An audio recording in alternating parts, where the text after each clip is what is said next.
প্রেমানন্দে একবার হরি হরি বলো, নিতাই গৌরী সীতানাথ।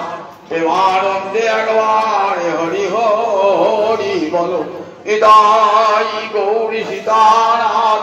প্রেমানন্দে একবার হরি হরি বলো। ভক্তবৃন্দের চরণে আমার কোটি কোটি দণ্ডবত প্রণিপাত। শুভ গীতা জয়ন্তী। জয়ন্তী শব্দের অর্থ কি? জয় সূচক যে উৎসব তাকেই বলে জয়ন্তী। আজ থেকে 5126 বৎসর আগে, আনুমানিক আগে, অঘ্রাণ মাসে, মার্গশীর্ষ মাসের অঘ্রাণ মাসে শুক্লপক্ষের একাদশী তিথিতে, একাদশী এবং দ্বাদশী এই দুই দিন ভগবান শ্রীহরি পার্থসারথী অর্জুনকে উপলক্ষ করে বিশ্ববাসীকে যে অমৃত দান করেছিলেন তারই নাম গীতামৃত, তারই নাম গীতা। দুটি দিন ধরে অমৃতময় বচন উপদেশ দান করেছিলেন অর্জুনকে উপলক্ষ করে। অর্জুন হলেন নর, কৃষ্ণ, নারায়ণ। অর্জুন সমস্ত নরনারীর প্রতীক। অর্জুন উপলক্ষ মাত্র। অর্জুনকে উপলক্ষ করে ভগবান শ্রীহরি পার্থসারথী যে উপদেশ দান করেছিলেন সেই উপদেশের নাম শ্রীগীতা। শুক্লপক্ষের একাদশী এবং দ্বাদশী দুটি দিন উপদেশ দান করেছিলেন। ত্রয়োদশী দিন যুদ্ধ শুরু হলো। ত্রয়োদশী দিন বৃশ্চিক লগ্নে মেষ রাশিতে ভরণী নক্ষত্রে ভারতীয় সময় সকাল 6টা যুদ্ধ আরম্ভ হয়ে গেল। ত্রয়োদশী দিন শুক্লপক্ষের ত্রয়োদশীর দিন অঘ্রাণ মাসে যুদ্ধ শুরু হলো। ভালো করে রাখবেন, অঘ্রাণ মাসে শুক্লপক্ষের ত্রয়োদশী, একাদশী এবং দ্বাদশী দুটি দিন রথবস্ত্রে অর্জুন বসে আছেন, গোবিন্দ উপদেশ দান করছেন। ত্রয়োদশীর দিন থেকে যুদ্ধ শুরু হয়ে গেল। কতদিন যুদ্ধ চললো? 18 দিন। শেষ হলো অমাবস্যার রাত্রি, অন্ধকারময় রাত্রি শেষ হল। পরের দিন প্রতিপদের সকালে মহারাজ যুধিষ্ঠির রাজা হলেন। তার 45 দিন পর মাঘী পূর্ণিমা, এই মাঘী পূর্ণিমায় কলির আবির্ভাব। যদিও কৃষ্ণ তখন প্রকট ছিলেন তাই কলি আসতে পারছেন না, কলিযুগ শুরু হয় নাই। 18 দিন যুদ্ধের পর দুর্যোধন ধরাশায়ী এবং তার পতন হলো। পরদিন প্রতিপদে, শুক্লপক্ষের প্রতিপদে মহারাজ যুধিষ্ঠির রাজা হলেন। দ্বাপর যুগের শেষ এবং কলিযুগের প্রথম রাজা মহারাজ যুধিষ্ঠির। দ্বাপর যুগের শেষ এবং কলিযুগের প্রথম রাজা মহারাজ যুধিষ্ঠির। মহারাজ যুধিষ্ঠিরকে রাজ্যে প্রতিষ্ঠিত করবার পর 35.5 বৎসর কৃষ্ণ প্রকট ছিলেন। ফলে কলি তখন আসতে পারে নাই, কলি তার প্রভাব বিস্তার করতে পারে নাই। আমরা সেই দিনটিকে মনে রেখে দিয়ে যে শুক্লপক্ষের একাদশী থেকে গীতা জয়ন্তী সারা ভারতবর্ষে শুধু কেন, এখন সারা বিশ্বে গীতা জয়ন্তী পালিত হচ্ছে। সবাই জানেন শুক্লপক্ষের একাদশীতে, অঘ্রাণ মাসের শুক্লপক্ষের একাদশীর নাম কি? মোক্ষদা একাদশী। মনে রাখবেন, এই মোক্ষদা একাদশী হতেই গীতার আবির্ভাব। গীতা এমন একখানি গ্রন্থ যা সারা বিশ্বের সমাদৃত। আর গীতার মতন দ্বিতীয় গ্রন্থ দেখাতে পারবেন না যে সারা বিশ্বে সব সম্প্রদায়ের মানুষ পরম আদরে গ্রহণ করেছেন গীতাকে। কারণ গীতার বাণী বিশ্ব মানবের মঙ্গলময় বাণী, বিশ্ব মানবের, কোনো ধর্মের নয়, কোনো বিশেষ কোনো ধর্মের নয়, সম্প্রদায়ের নয়। গীতা কোনো দল, কোনো মতবাদ, কোনো সম্প্রদায় সৃষ্টি করেন নাই।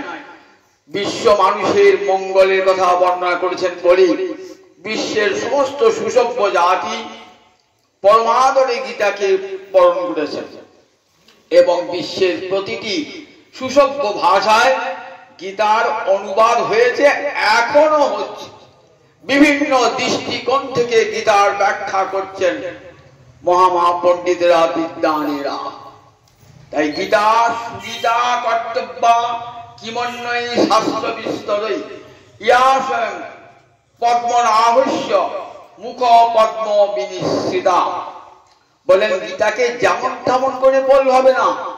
বাবা মরেছে, মা বলেছে, ওই একটা গীতা পাঠের জন্য বাবুকে ডেকে নিলাম, 100 টাকা পরে একটা কাপড় দিয়ে আমি গীতা শুনলাম না, গীতার মর্ম জানলাম না, এমন করে গীতার অনাদর অবহেলা করবেন না।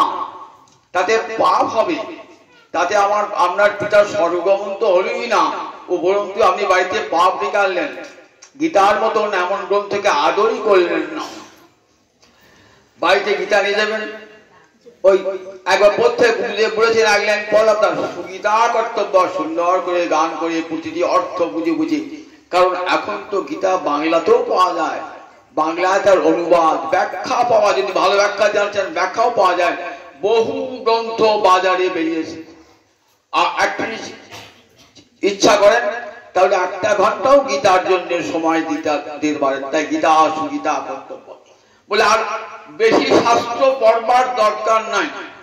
কারণ গীতা হলো সর্বশাস্ত্রময়ী। কি করে গীতা সর্বশাস্ত্রময়ী হয়? ভারতে সর্ববেদার্থ।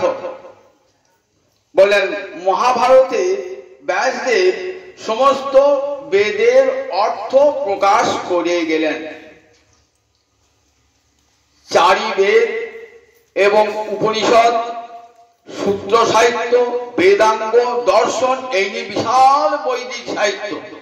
আমার একটা জন্মে সেই বৈদিক সাহিত্য পড়া শেষ হবে না, কয়েকটা জন্মে তো হবে না। আবার বেদার্থ অতি দুরূহ জটিল বলে ব্যাসদেব মহাভারতে বেদের তত্ত্বকে সুন্দর সুন্দর উপাখ্যানের মধ্য দিয়ে বুঝিয়ে দিলেন যে বেদে কি আছে দেখো। নানান গল্প বলে সবাইকে বুঝিয়ে দিলেন বেদের তত্ত্বকে। ভারতে বেদার্থ, ভারত মানে মহাভারতে বেদের অর্থ আছে। ভারতার্থ কৃষ্ণ, কৃষ্ণ মানে কি? কয়টি খণ্ডিত দুতেশ্বয় দন্ত নেয় তার গোসাই বিসর্গ, মানে সামগ্রিক ভাবে কৃষ্ণ। ভারতার্থ মহাভারতীয় ভারতার্থ মানে মহাভারত অর্থ কৃষ্ণ সমগ্র ভাবে। গীতায়াম অস্তি, গীতায় আছে। তাহলে মহাভারত আছে সমস্ত বেদের অর্থ, আর মহাভারতের অর্থ আছে কোথায়? গীতায়। তেনেয়ং সর্বশাস্ত্রময়ী গীতা। তাই গীতাকে কি বলা হয়? গীতা হলেন সর্বশাস্ত্রময়ী।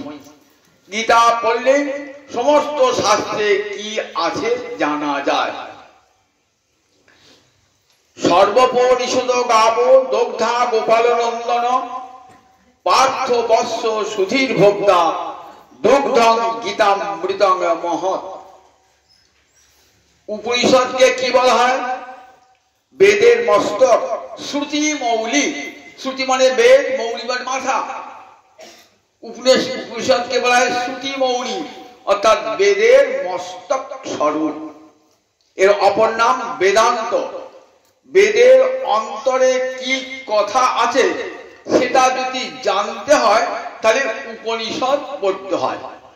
এখনো পর্যন্ত উপনিষদ আবিষ্কৃত হয়েছে 108 খানি। তারও দুরূহ অর্থ, সেসব আমরা তো বুঝতে পারবো না, অনেক সময় লাগবে, দীর্ঘ সময় লাগবে। তবে উপনিষদকে বলতো পরাবিদ্যা। সবাই সে বিদ্যার অধিকারী ছিলেন না। তাই সমস্ত উপনিষদকে বললেন গাভীর তুল্য, সর্বপরিষদ গাব। গো শব্দে প্রথমার বহু বচনে গাব, অর্থাৎ সমস্ত উপনিষদ হলো গাভী, সর্বপরিষদ গাব। গাভীতে দুধ দেন, তার দুধটা যে কেউ গাইতে দোয়াতে পারে? সবাই গাই দোয়াতে পারে না। কারা গাই দোয়াতে যাবে বলুন কি? গোয়ালারা জানে, কারণ গাই দোয়াতে হয় গোয়ালারা জানে। তাকে গীতা গাভীর দুগ্ধটা, গীতা গাভী দহন করবে কে? গোয়ালা ছেলে তো পারবে না। কৃষ্ণ গোয়ালার ছেলে গোপাল নন্দন। উপনিষদ গাভীর দুগ্ধ দহন করছেন কে? বলছেন গোপাল নন্দন শ্রীকৃষ্ণ, যশোদানন্দন শ্রীকৃষ্ণ। কিন্তু দোয়াল আছে, গাভী আছে, দুধ পাওয়া যাবে না যতক্ষণ বাছুর বাটে মোবেলা দিচ্ছে। বাছুরকে যে বাটে মুক্তি দেবে না, সঙ্গে সঙ্গে দুগ্ধ ক্ষরণ হবে। কে বাছুর বলুন দেখি? পার্থ বৎস। অর্জুনের একটা নাম পার্থ কেন? পৃথার পুত্র। কুন্তির নাম ছিল পৃথা। পৃথা মানে বিশাল হৃদয়া, অর্থাৎ কৃষ্ণ ভক্তিতে অন্তরখানা পরিপূর্ণ ছিল কুন্তি। কৃষ্ণ ভক্তিতে অন্তরখানি পূর্ণ, তাই তার নাম ছিল পৃথা। পৃথার পুত্র পৃথায়া অপত্যং পুমান পার্থ, পার্থ বৎস। তাহলে উপনিষদ হলো গাভী, কৃষ্ণ হলেন দহনকর্তা, অর্জুন হলেন বাছুর। মনে থাকবে। এইবার গাভী থেকে দুধ বার হবে, দুগ্ধম গীতামৃতম। এইবার দুধ বার তারা গাইবেন সব কি জন্য? দুগ্ধ পান করে জীবন ধারণ করতেন। দুগ্ধ একটা আদর্শ খাদ্য, যে দুধ খেলে সব খাদ্যের গুণ তার মধ্যে আছে।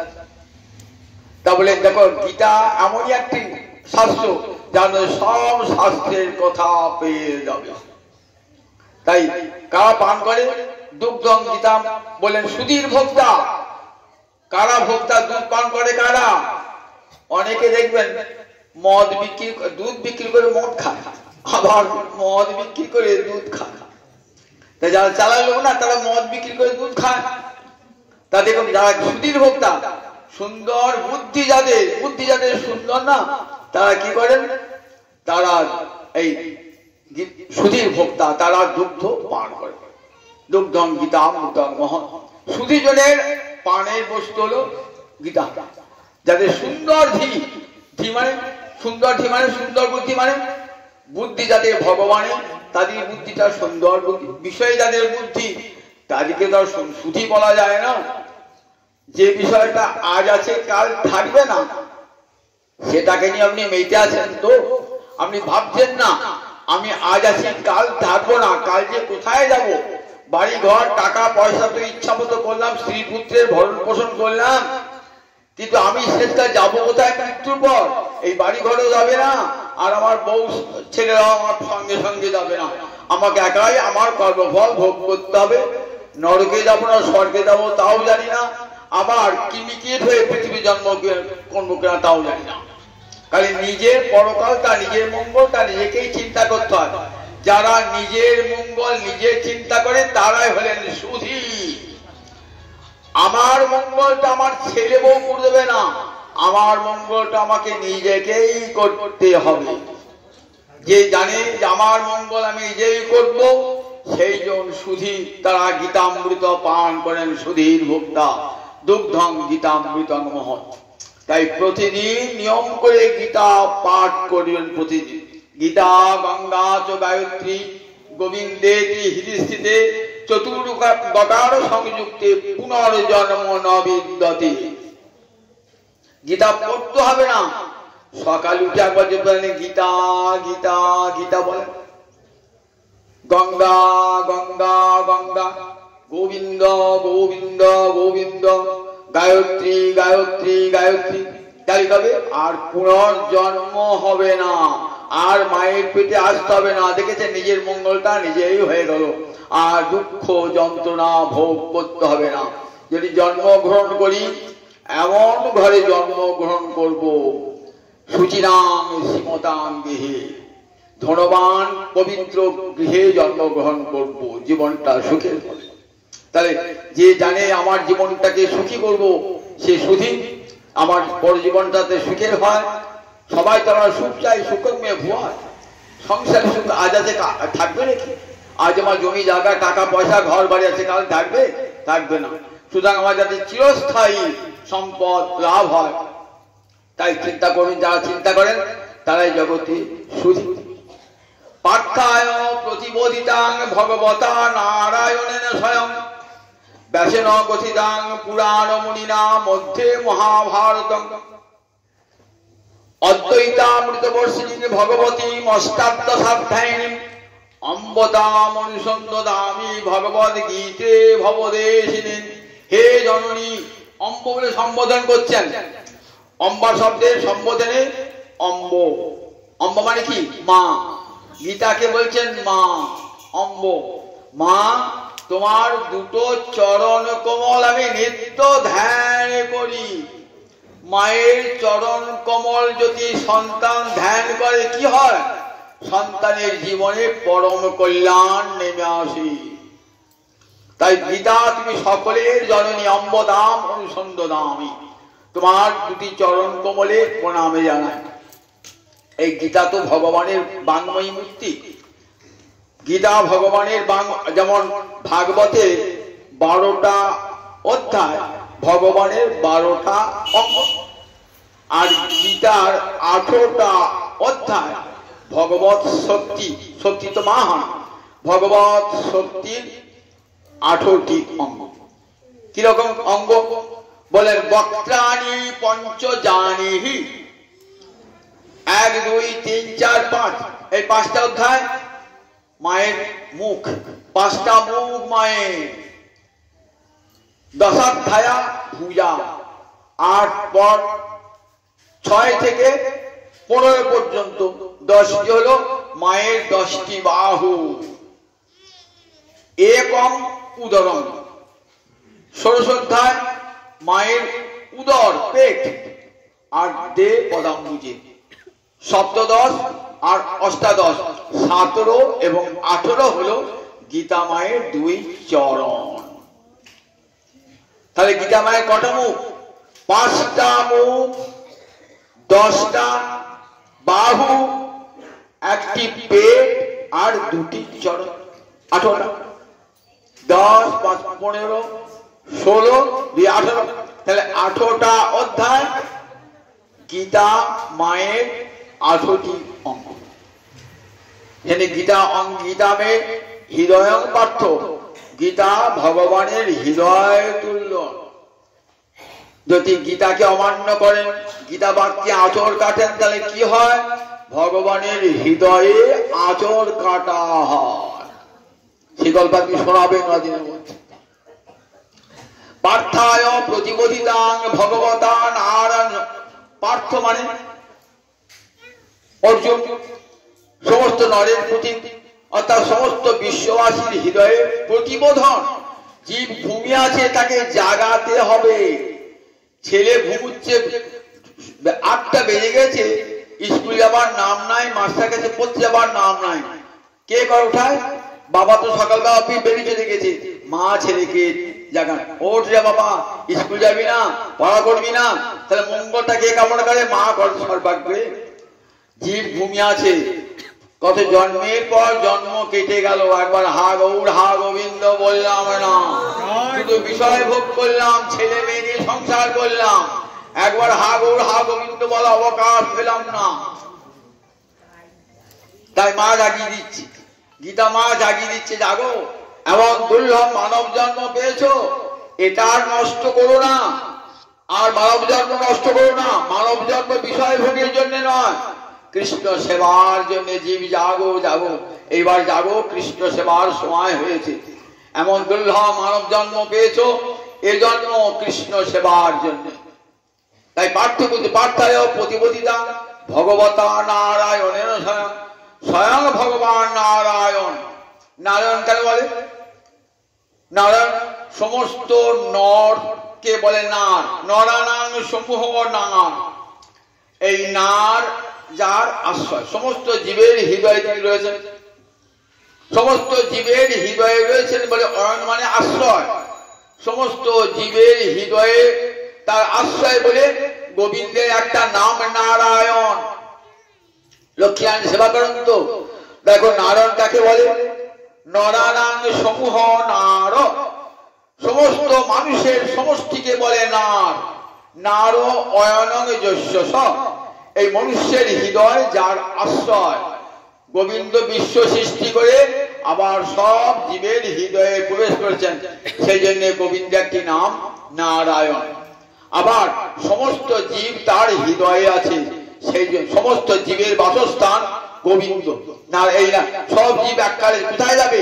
গোবিন্দের কাছেই যাবে, তাই তার একটা নাম নারায়ণ।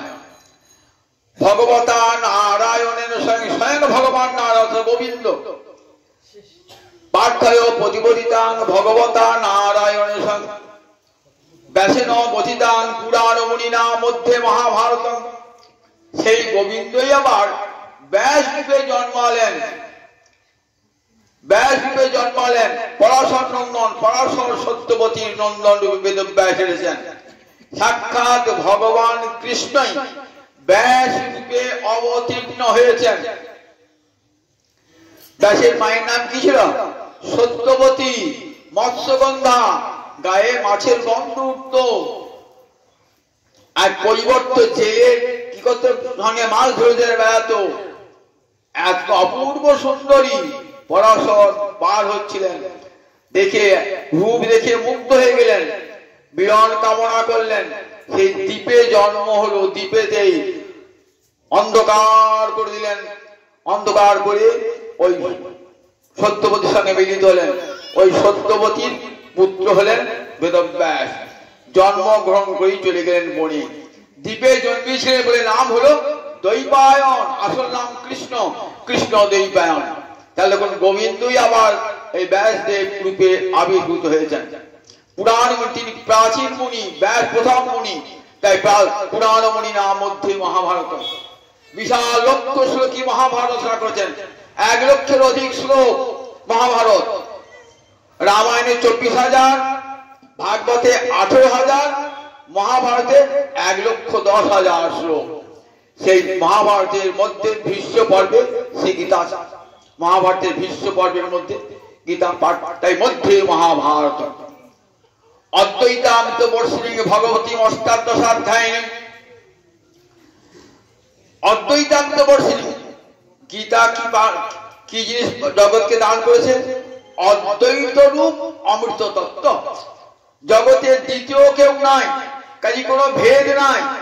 এক গোবিন্দই জগতে আছেন, আর দ্বিতীয় কেউ নাই। তাই জগতে যা দেখছো সব গোবিন্দের প্রকাশ। মানুষে মানুষে কোনো ভেদ নাই, বর্ণে বর্ণে কোনো ভেদ নাই, সম্প্রদায়ে সম্প্রদায়ে কোনো ভেদ নাই, নারী পুরুষে কোনো ভেদ নাই। সর্বত্র এক গোবিন্দ বিরাজমান। অদ্বৈত রূপ অমৃত তত্ত্ব বর্ষণ করেছেন। দেখুন এই বিশ্ব মানবতা, বিশ্ব ভ্রাতৃত্ববোধ কে শিখেছে? গীতা। গীতা পড়লে কখনো এ আপন এ পর ভেদ বোধ হয় না, সব ভেদ দূর হয়ে যায়। গীতা পাঠ করলে পরে মনে হয় মনুজা ভ্রাতর সর্বে, জগতের যত মানুষ আছে সবাই আমার ভাই, সব তো কৃষ্ণাত্মা জীব, সবাই কৃষ্ণের সন্তান। এই পদ্মা কে এনেছে? গীতা এনেছেন। অদ্বৈতামৃত বর্ষিণী। অদ্বৈত, দ্বৈত নাই, তৃতীয় কেউ নাই। মানুষ যদি একটা মানুষকে হত্যা করে তাহলে সে গোবিন্দকেই আঘাত করলো, একটা মানুষকে অপমান করলো গোবিন্দকেই অপমান করলো।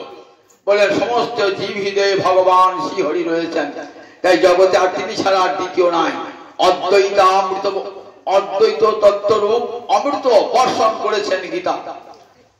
ভগবতী, তুই ভগবতী, সাক্ষাৎ ভগবানের শক্তি, তাই তুই ভগবতী। অষ্টাদশাধ্যায়ী, 8টা অধ্যায় তোমার। 8টা অধ্যায় কেন? 8টা অধ্যায় যেন 8টা সিঁড়ি। প্রথম আরম্ভ হয়েছে কি দিয়ে? অর্জুন বিষাদ যোগ দিয়ে। তারপরে ধাপে ধাপে কোথায় পৌঁছেছে? লক্ষ্যে। মোক্ষ যোগ, মুক্তি চায় এই সংসার জ্বালা থেকে, ত্রিতাপ জ্বালা থেকে মুক্তি পেয়ে আনন্দ লোকে যেতে চায়। মৃত্যুর মা অমৃতঙ্গময়, অসতমা সদ্গময়, তমসমা জ্যোতির্গময়। ভারতবর্ষের আর্য ঋষির এই প্রার্থনা, অন্ধকারের জগৎ থেকে আমাকে আলোকের জগতে নিয়ে যাও, যেখানে মা ছেলে হারিয়ে মা কাঁদে না, স্বামী হারিয়ে স্ত্রী কাঁদে না, পুত্র হারিয়ে জননী কাঁদে না, যেখানে বিষাদে অন্ধকার নাই, এমন লোকে আমাকে নিয়ে চলো। তমসমা জ্যোতির্গময়, মৃত্যুর মা অমৃতঙ্গময়, এই মৃত্যুর জগৎ থেকে আমাকে নিয়ে চলো অমৃতময় লোকে, যেখানে আর মৃত্যুর ভয় নাই, মৃত্যু তাড়া করবে না। অসতমা সদ্গময়, এখানে কোনো বস্তু থাকে না অসৎ, ধন জন জমি বাড়ি সব অসৎ, আজ আছে কাল নাই। আমাকে সেই সম্পদ অধিকারী করো যা কোনোদিন আমাকে হারাতে হবে না, সেই সৎ সম্পদ। অসতমা সদ্গময়। তাই অদ্বৈত ভগবতী 18টা সিঁড়ি, সিঁড়ি দিয়ে কোথায় উঠবেন? ছাদে উঠবেন। তো ছাদ হলো মোক্ষ যোগ। আরম্ভ হলো কি দিয়ে? আরম্ভ হলো বিষাদ দিয়ে। মানুষের জীবনে দুঃখের প্রয়োজন আছে, দুঃখের আঘাত না পেলে জীবন কখনো ভগবতমুখী হয় না। স্বর্গের দেবতা দুঃখ পায় না বলে তাদের ভগবানের মতি নাই, তাদের ভগবান তারা উল্লাসে, তারা ত্রিদস্ত, বাল্য কৈশোর যৌবন, বার্ধক্য আসে না, রোগ ভোগ নাই, তার পরমানন্দ থাকে, তারা ভগবানকে ভজনা করে না। তাই দুঃখ দরকার। অর্জুন বিষাদ যোগ, প্রথমে বিষাদে দিয়েছেন অর্জুনকে অপরাধ দেখিয়ে, যে দেখো বিষাদটা দরকার। দুঃখ পেলে, দুঃখের আঘাতে মানুষের অন্তরে একটা জিজ্ঞাসা জাগে। কি জিজ্ঞাসা জাগে? যে দুঃখ কি ধ্বংস করা যায় না? কখন আমার এটা মনে হবে? আমি যদি সুখের সাগরে ভাসাই, তাহলে কি মনে হবে? যখন দুঃখ হবে তখন আচ্ছা, এই দুঃখকে কি দূর করা যায় না?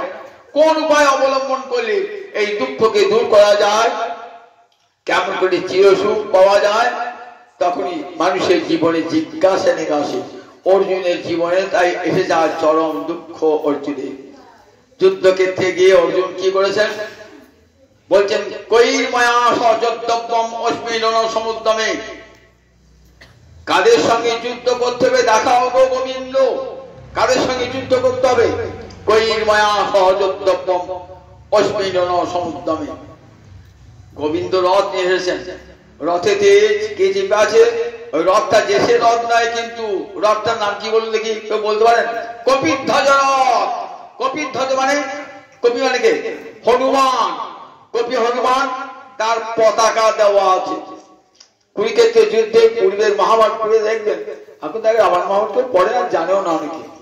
মহাভারত দেখবেন, মহাভারতে এক জায়গায় ভীমের সঙ্গে হনুমানের দেখা, ভীমের সঙ্গে হনুমানের দেখা দিয়ে বললে, ভাই আমি তোমাদের যুদ্ধে সাহায্য করব। কিভাবে?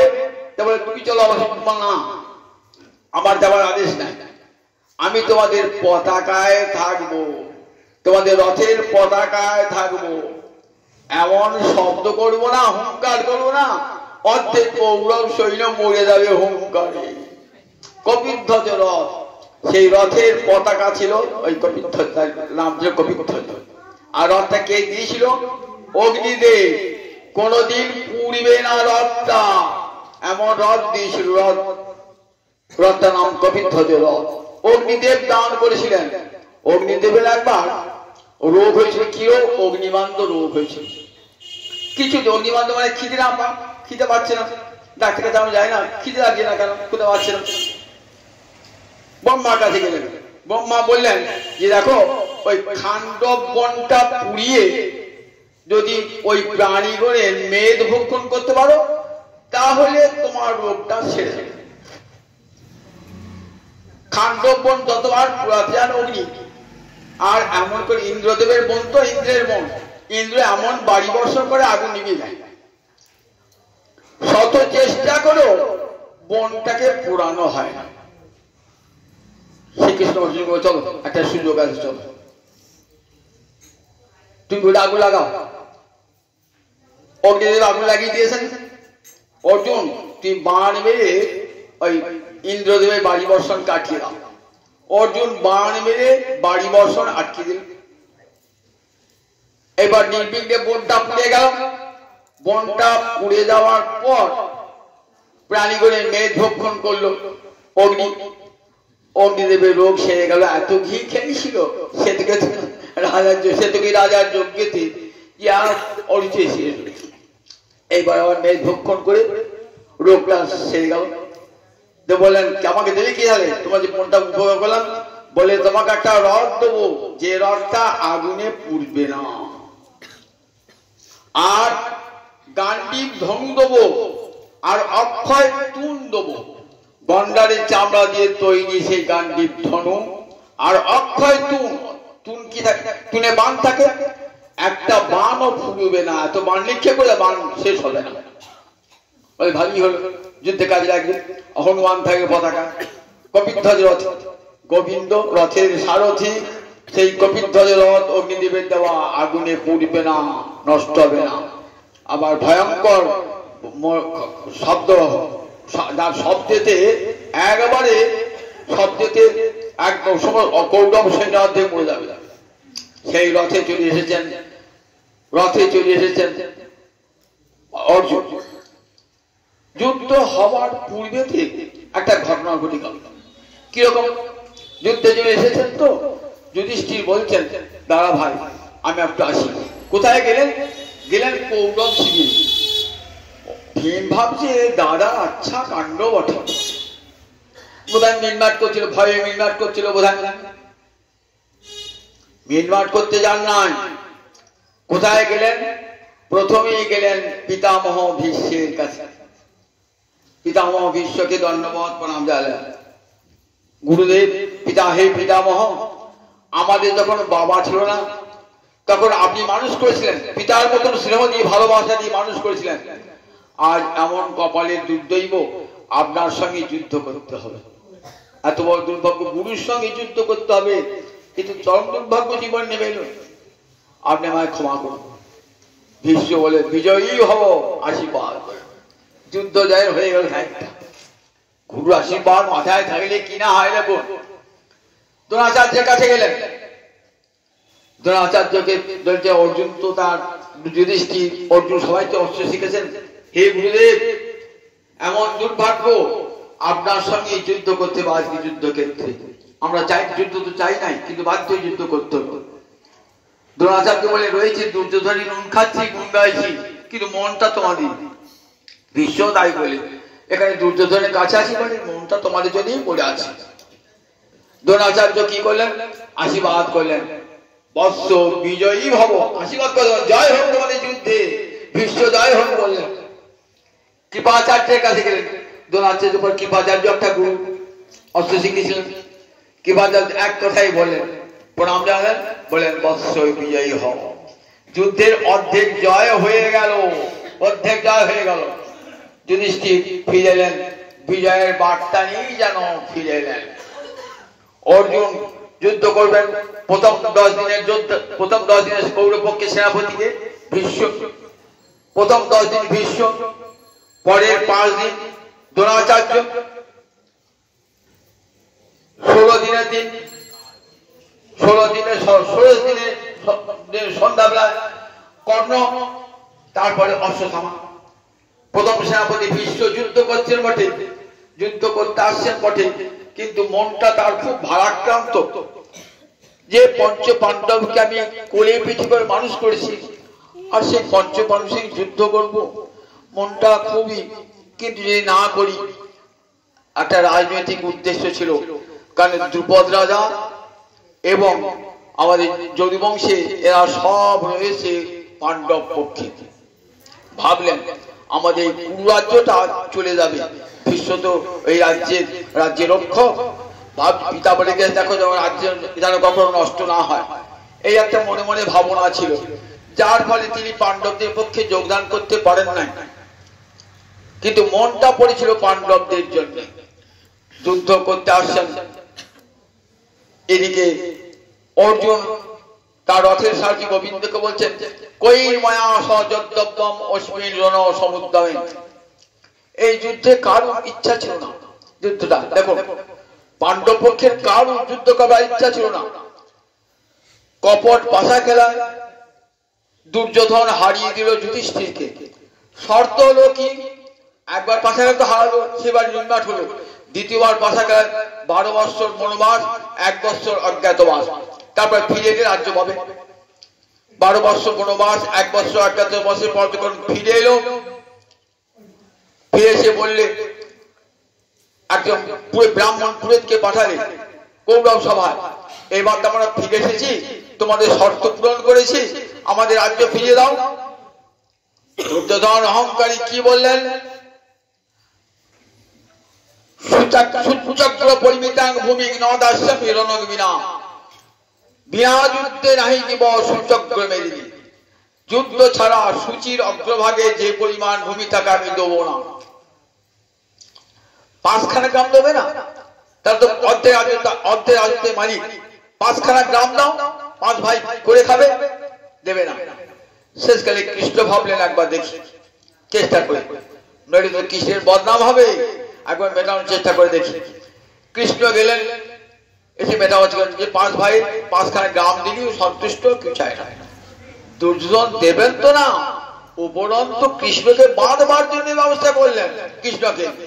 দেখুন, তখন দুর্যোধনকে বিশ্বরূপ দেখালেন, তুমি আমাকে বাঁধবে কোথায়? আমাকে যেখানে দেখবে সেইখানে তো আমি রয়েছি। যেখানে বাঁধতে চান দেখছি অন্যদিকে কৃষ্ণ, আবার বাঁধছেন অন্যদিকে কৃষ্ণ, আবার বাঁধছেন অন্যদিকে কৃষ্ণ। দুর্যোধন অবাক হয়ে সেই ভগবানের বিশ্বমূর্তি দর্শন করি, বিশ্বরূপ মূর্তি দর্শন করি। শেষ পর্যন্ত মহারাজ যুধিষ্ঠির পিতার কাছে গেলেন, পিতার কাছে মহারাজ যুধিষ্ঠির গেলেন জননীর কাছে, জননী কুন্তির কাছে গেলেন। কুন্তির কাছে গিয়ে বলছেন যে মা, যুদ্ধ করব? বলেন না না, যুদ্ধ তো করতেই হবে। কেন জানো? ওই কুলাঙ্গার দুর্যোধন সকলের সামনে আমার পুত্রবধূ মর্যাদা নষ্ট করেছে। নারীর মর্যাদা যে নষ্ট করে, সেই পশুর শাস্তি হওয়া প্রয়োজন, সমুচিত জবাব দিতে হবে তোমাকে।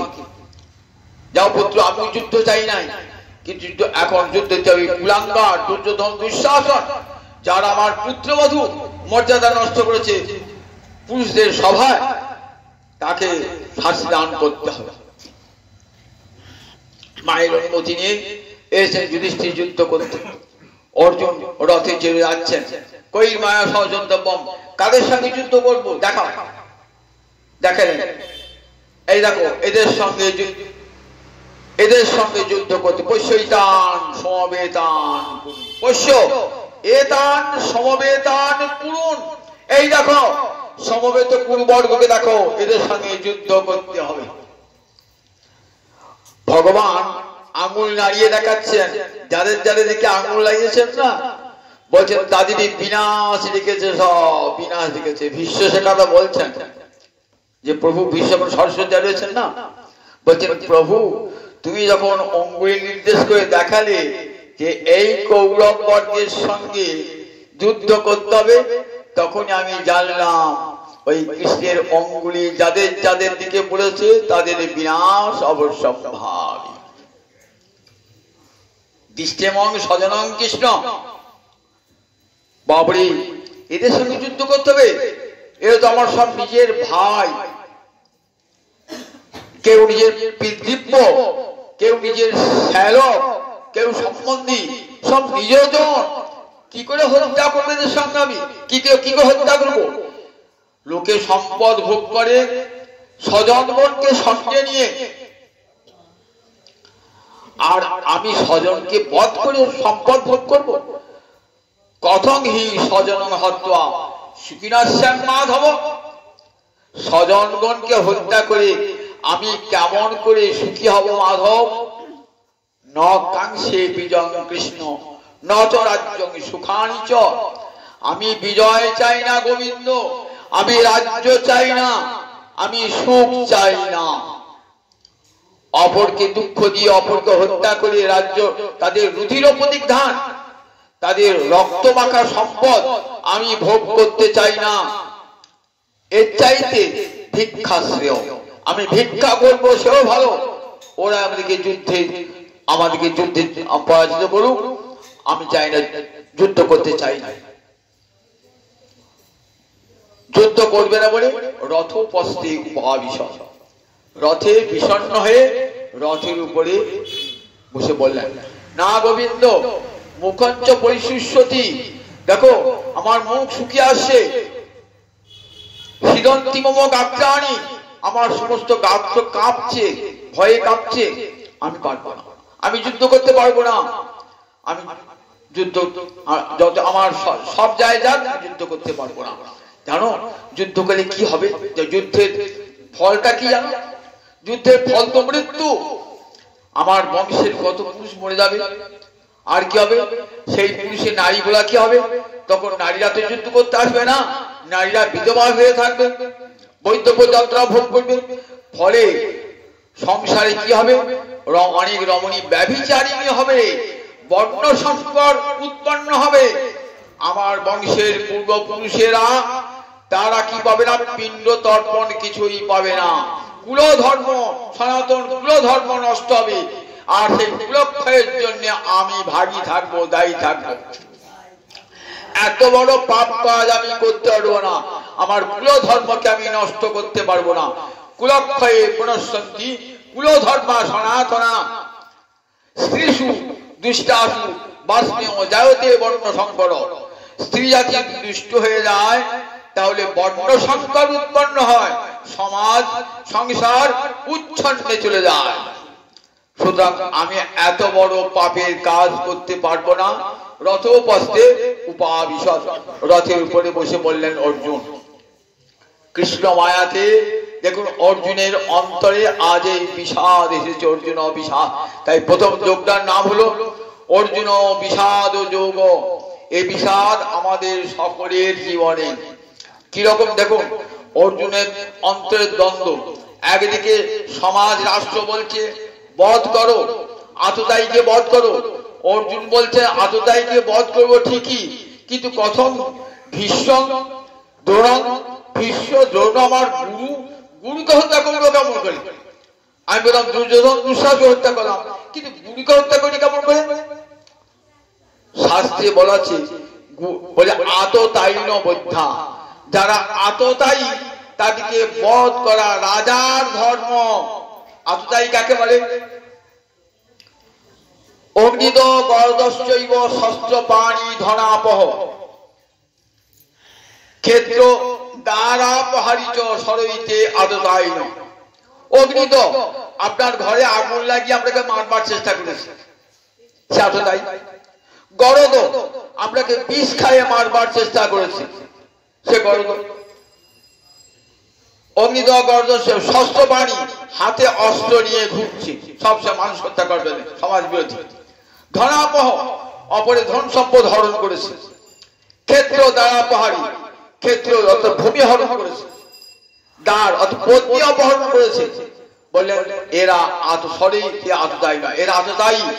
এদিকে শাস্ত্রে বলেছেন আততায়ীন বদ্ধা, আততায়ীকে বধ করলে কোনো ক্ষতি হয় না।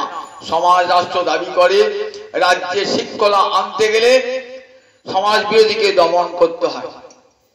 দেখুন দুর্যোধন দুঃশাসনেরা অগ্নিদ পাণ্ডবদের পুড়িয়ে মারবার চেষ্টা করেছে। কোথায়? মহাভারত পড়ে দেখবেন বারণাবতে একটা বাড়ি তৈরি করে দিয়েছেন। বাড়িটা কি দিয়ে? দাহ্য পদার্থ দিয়ে, যতু দিয়ে তৈরি। সেখানে ধৃতরাষ্ট্র সব জানেন, শোনেন, জেনে শুনো ধৃতরাষ্ট্র বললেন যাও তোমাদের একটা আলাদা বাড়ি তৈরি করেছি, সেখানে তোমরা থাকবে। সেখানে গেলেন, জানছেন রাত্রিবেলাতে সেখানে আগুন লাগিয়ে দেবো, সেখানে ওই পঞ্চ পাণ্ডব এবং কুন্তি মরে যাবে, আর সমস্ত কাঁটা শেষ হবে। জানতেন বিদুর, জানতেন সংবাদটি। বিদুর তো পরম ধার্মিক, পাণ্ডবদিকে ভালোবাসতেন। বিদুর জানিয়ে দিলেন দুর্যোধনকে, কেমন সাংকেতিক ভাষায় জানিয়ে দিলেন যে ওই গৃহে তোমরা থেকো না, তোমাদেরকে পুড়িয়ে মারবার ব্যবস্থা করা হচ্ছে। বিদুরের পরামর্শে তাদের আর মৃত্যুটা হয় নাই। একটা ভিখারিনী তার পঞ্চপাত্র নিয়ে, পঞ্চপুত্রকে নিয়ে ওই মারা গেছিলেন। সুরঙ্গ কেটে পঞ্চপাণ্ডব কুন্তি বেরিয়ে এসেছিলেন। তখন তারা চতুর্দিকে বনবাসে ঘুরে বেড়াতে লাগলেন। সেই সময় এসেছিলেন ওই যে এক চক্রা বীরচন্দ্রপুর এক চক্রা, যেখানে ওইখানে এসেছিলেন ওই ঘুরতে ঘুরতে ঘুরতে ঘুরতে পঞ্চপাণ্ডব ওখানে গাছ দিয়ে বললেন তোমরা এখানে কিছু কাল থাকো। গরদশ বিষ খায় মেরে দেবো। কিরকম বিষ খায় দেখুন, দুর্যোধনকে কি খায়, দুর্যোধন ভীমকে কি খাইছিল, বিষের নাড়ু খাই দিয়েছিল, বিষের নাড়ু খেয়ে জলে ফেলে দিয়েছিল। দেখুন সেখানে গিয়ে পাতালে গিয়ে একবারে অযুত হস্তির বল নিয়ে এলো ভীম। তাহলে অগ্নিদহ গরদস্যই হাতে সবসময় অস্ত্র থাকতো এমন দুর্যোধন দুঃশাসন। তাহলে দেখুন এর আততায়ী, এ তো বোধ করলে ক্ষতি হয় না। আততায়ীদের সঙ্গে যারা যোগ দিয়েছে তারা গুরু হলো, তাদেরকে বধ করতে হবে। কিন্তু দুর্যোধন অর্জুন বলেন আমি বধ করতে পারবো না, নরযশী যুদ্ধ করবো না। তখন ভগবানের মুখ থেকে গীতার 2য় অধ্যায় যার নাম সাংখ্যযোগ, তখনই ভগবান কি করলেন, আত্মতত্ত্ব বোঝালেন। ভগবান অর্জুনকে তখন উপদেশ দান করছেন। এইবার যতক্ষণ অর্জুন কথা বলছিলেন না, ভগবান চুপ করে আছেন। শিষ্য যদি গুরুর কাছে গিয়ে বড় বড় জ্ঞানের কথা বলে না, গুরুদেব তুমি সব জানো, আমার কাছে কি জন্য এসছো, আমার কাছে কি জন্য এসেছো। শিষ্য যদি বিনয় না দেখায়, তাহলে গুরুদেবের কাছে গিয়ে নিজের জ্ঞান গরিমা দেখায়, জগতের কোন গুরু শিষ্যকে উপদেশ দিয়ে বলুন দেখি, যারা সব জানো।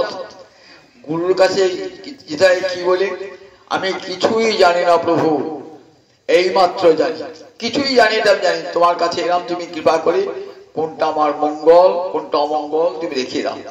এমনি করে যখন আমি তোমার শিষ্য, তোমার উপদেশ মতো চলবো, তখনই গুরুদেব উপদেশ দান করে, জানো উপদেশটা আমার ব্যর্থ হবে না। দিন না হলে উপদেশ স্থায়ী হয় না। মাথা উঁচু করে আছে অহংকারী, কি হবে সেখানে উপদেশ দাঁড়াবে? পাহাড় মাথা উঁচু করে দাঁড়িয়ে আছে, গাছ মাথা উঁচু করে দাঁড়িয়ে আছে, জল ঝরিয়ে পড়ে যাচ্ছে। আর নদী নালা খাল হয়ে আছে, দেখুন জল ঝরে যাচ্ছে। যখন দীনতার গর্ত আসবে হৃদয়ে না, তখন ভগবানের উপদেশ, গুরুদেবের উপদেশ তখন কাজে লাগবে। তাই ভগবান এতক্ষণ একটি কথাও ভগবান বলেন না, ভগবান চুপ করে আছেন। দেখি মোল্লার দৌড় কতদূর পর্যন্ত, মোল্লার দৌড় মসজিদ পর্যন্ত। আর তো অর্জুন বলে যুদ্ধ করবেন, দাঁড়িয়ে থেমে গেছে। শেষে তখন ভগবান একটা ধমক দিলেন। ভগবান গুরুর ক্ষমতা আছে শিষ্যকে ধমক দেওয়ার, পিতা যেমন ক্ষমতা আছে পুত্রকে ধমক দেওয়ার, শিক্ষকের ক্ষমতা আছে ছাত্রকে ধমক দেওয়ার। কারণ যদি বিপথে যায় শিষ্য, ছাত্র, পুত্র যদি বিপথে যায়, তাদেরকে সুপথে ঘুরিয়ে আনবার জন্য পিতা মাতা গুরুজন কি করেন, ভৎসনা করে ফিরিয়ে নিয়ে আসেন। অর্জুন তার কর্তব্য রক্ষা করবেন না। অর্জুন তো ক্ষত্রিয়, ক্ষত্রিয় কি কর্তব্য? ক্ষতাৎ ত্রায়তে ইতি ক্ষত্রিয়, ক্ষত থেকে ত্রাণ করে, অর্থাৎ বিপদ থেকে প্রজাপতিকে রক্ষা করবে, এটাই তো ক্ষত্রিয় ধর্ম। তখন ব্রাহ্মণেরা কি করে, কালকে ব্রাহ্মণ বলাতো, যারা পড়াশোনা লেখাপড়া নিয়ে থাকতো, যাগযজ্ঞ নিয়ে থাকতো, দেবার্চনে থাকতো, ব্রাহ্মণ বলাতো। ক্ষত্রিয় কাদের বলাতো? যারা রাজ্য শাসন করে, এখন যারা রাজনীতি করেন তাদেরকে ক্ষত্রিয় বলতো। বৈশ্যের ব্যবসা বাণিজ্য করেন তারা বৈশ্য।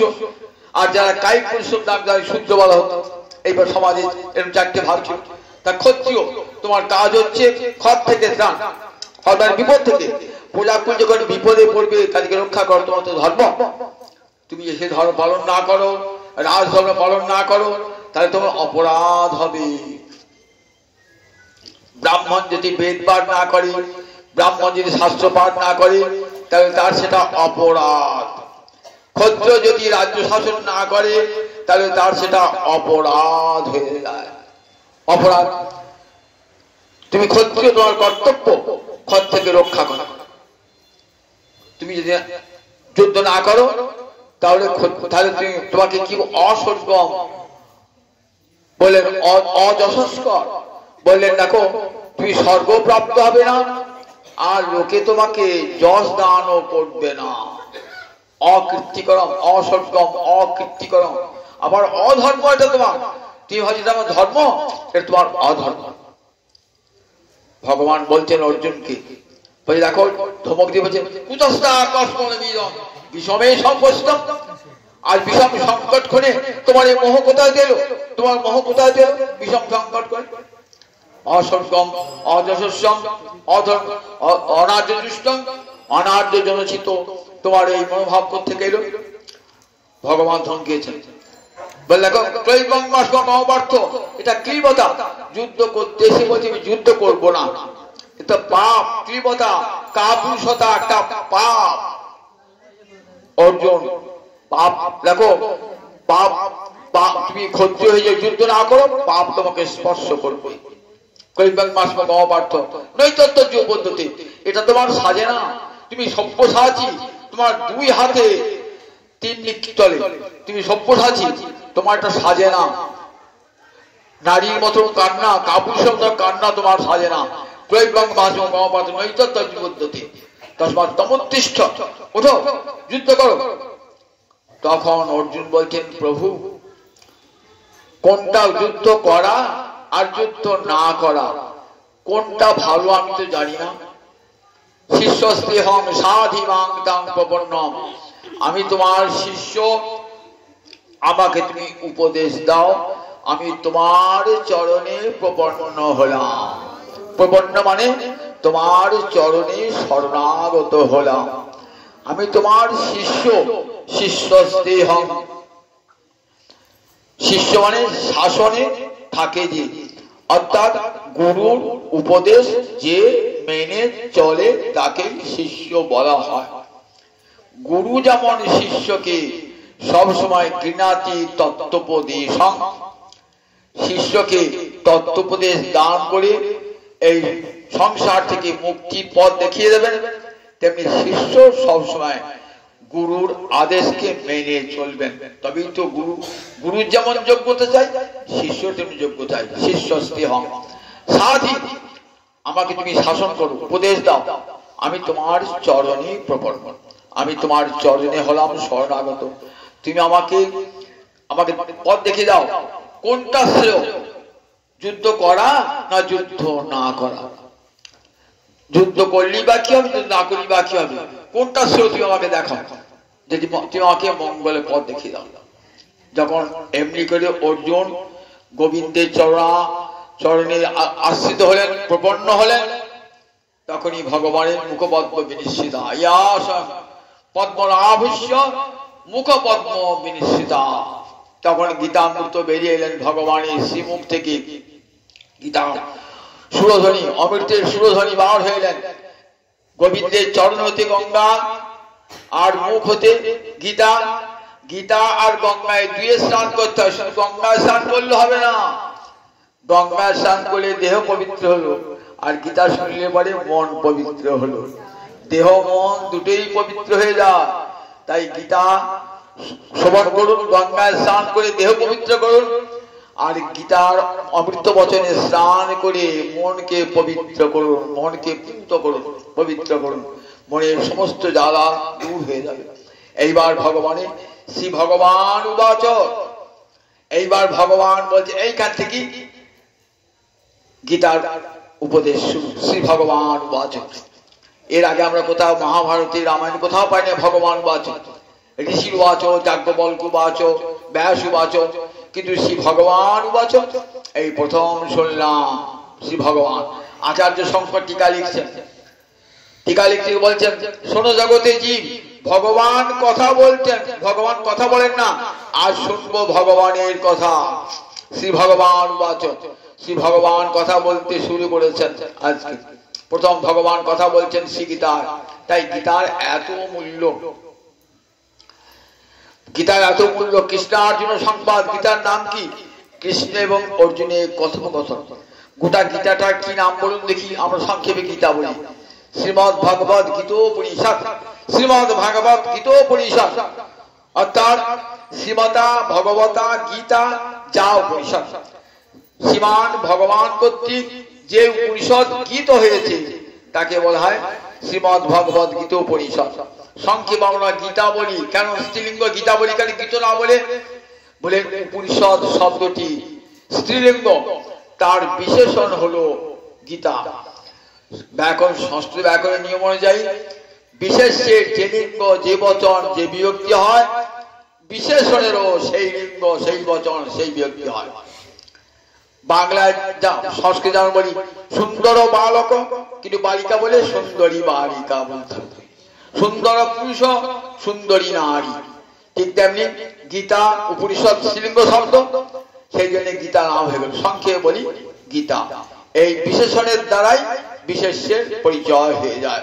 শ্রীমদ্ ভাগবত গীতা পরিষদ কত নামে যোগ শাস্ত্র বলা হয়, ভক্তি যোগের শাস্ত্র, ভক্তি শাস্ত্র বলা হয়, কৃষ্ণ ব্রহ্মবিদ্যা বলা হয়, কৃষ্ণার্জুন সংবাদ বলা হয়। এই গীতার কত শ্লোক আছে? 700 শ্লোক আর 18টা অধ্যায়। ভগবানের উপদেশ শুরু হলো এই দ্বিতীয় অধ্যায় থেকে। এই দ্বিতীয় অধ্যায়ের নাম সাংখ্য যোগ। সাংখ্য যোগের অপর নাম জ্ঞান যোগ। সম্যক খ্যায়তে তত্ত্ব, সমগ্র তত্ত্ব সম্যক রূপে তত্ত্বকে জানানো হয় বলে এর নাম সাংখ্য যোগ। এই ভগবান শোনাবেন দেহ কি, আত্মা কি, তার তোমার কর্তব্য কি, অকর্তব্য কি, এই দ্বিতীয় অধ্যায় থেকে শোনাবেন। আজ তো অনেকটা রাত্রি হয়ে গেছে, আবার আগামী দিন আলোচনা হবে। অনেকটা রাত্রি আমরা ধৈর্য সীমা ছাড়িয়ে যাচ্ছে আস্তে আস্তে। কাজে আজকে এখানে আগামী আসবেন জয়নিতাই। প্রতিদিন একটা একটু শুনুন। সব 18 অধ্যায় গীতা পুঁথি তো শোনানো সম্ভব হবে না। 1800 দিন বললেও হবে না। এই 9টা দিনে কেমন করে হবে? আগে তো 8 দিন করেছি, কিন্তু 8 দিন লোকে ধৈর্য থাকে না বলে কমিয়েছি, শুধু তাই নয়, 8 দিনে অনেকটা খরচাও অনেকটা আছে। যত কম খরচায় আপনার সবার সহযোগিতা কিছু না পেলে তো এত বড় একটা যজ্ঞ করা যাবে না।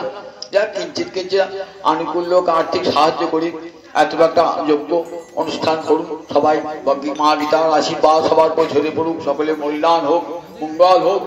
এই বলি আজ এখানে ওই গীতার কথা, এখানে বিশ্রাম। আবার আগামীকাল সকাল করে আসবেন, গীতা আরম্ভ হবে। দ্বিতীয় অধ্যায় থেকে আরম্ভ করবো আবার। জয় নিতাই, জয় নিতাই, জয় নিতাই।